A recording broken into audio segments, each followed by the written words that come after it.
Bonjour, je suis Pierre-Michel Laureus, enseignant de maths au secondaire. Je vais vous parler de la situation de proportionnalité inverse. Comment est-ce qu'on reconnaît la situation de proportionnalité inverse dans une table de valeurs? Voici la table de valeurs d'une situation de proportionnalité inverse comme vous le voyez ici. Si cette table de valeurs est la table de valeurs d'une situation de proportionnalité inverse, elle ne peut pas être en même temps la table de valeurs d'une situation de proportionnalité. En effet, 3 fois 100 donne 300.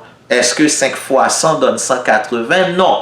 Donc, comme vous le voyez, le coefficient de proportionnalité n'existe pas. Il n'existe pas un nombre par lequel je peux multiplier n'importe quel élément de la première ligne pour obtenir la deuxième ligne. C'est pour cette raison que je dis que le coefficient de proportionnalité n'existe pas. Cependant, il y a quelque chose d'intéressant avec cette table de valeurs. C'est que dans cette table des valeurs, comme vous le voyez, lorsque les valeurs de x augmentent, les valeurs de y diminuent. Dans une situation de proportionnalité inverse, ça va toujours être comme ça. X et y n'évoluent pas de la même façon. Deuxièmement, le produit de x par y va toujours donner la même chose. C'est ce que cela veut dire. Le produit de x par y est constant. Ici, comment est-ce qu'on le sait? Observez bien. 3 fois 300 est égal à 900. 5 fois 180 donne 900. 9 fois 100 donne 900. 10 fois 90 donne 900. Et finalement, 12 fois 75 est égal à 900. C'est ce que cela veut dire, le produit de x par y est constant. Ça veut dire la multiplication de x par y donne la même chose lorsque je prends les données colonne par colonne. Dans la table de valeurs d'une situation de proportionnalité, il est impossible d'avoir le couple 0,0.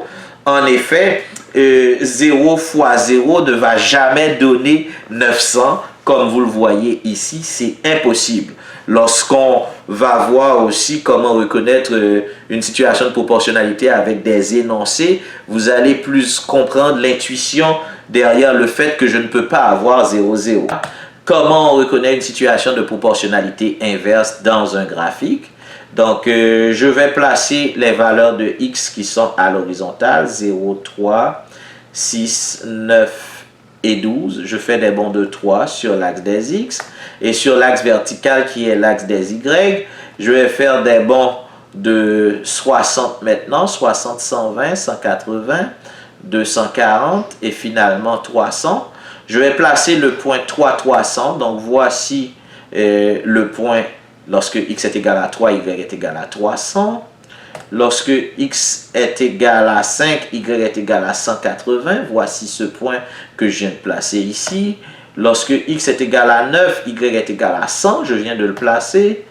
Lorsque x est égal à 10, y est égal à 90. Et finalement, lorsque x est égal à 12, y est égal à 72. Comme vous le voyez, lorsque j'ai ces points, comment est-ce que je peux passer une ligne qui passe par tous ces points? Donc, voici l'allure de cette courbe, en fait, là.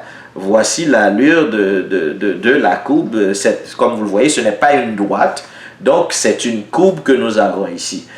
Dans une situation de proportionnalité inverse, cette courbe que vous le voyez ne va jamais passer par 0, 0. Cette courbe ne va jamais couper l'axe des x. Cette courbe ne va jamais couper l'axe des y. Cette courbe ne va même pas toucher l'axe des x. Cette courbe ne peut pas non plus toucher l'axe des y. Et cette courbe va avoir cette forme, comme vous le voyez là, qui est courbée vers l'intérieur, comme vous pouvez le constater dans la figure ici. Un petit exercice, complète la table de valeurs, sachant qu'il s'agit de la table de valeurs d'une situation de proportionnalité inverse.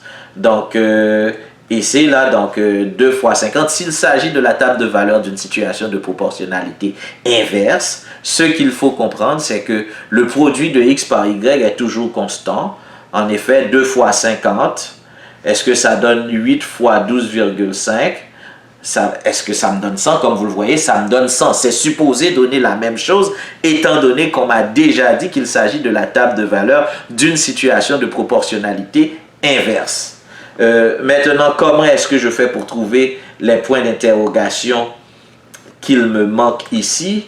10 fois quoi qui est égal à 100? Ce que je dois trouver, ça va me donner 100 divisé par 10 est égal à 10. Donc, voici la réponse qu'il me faut trouver ici, c'est 10. De la même façon, 125 fois quoi est égal à 100? Donc, ce que je cherche, c'est 100 divisé par 125 est égal à 0,8.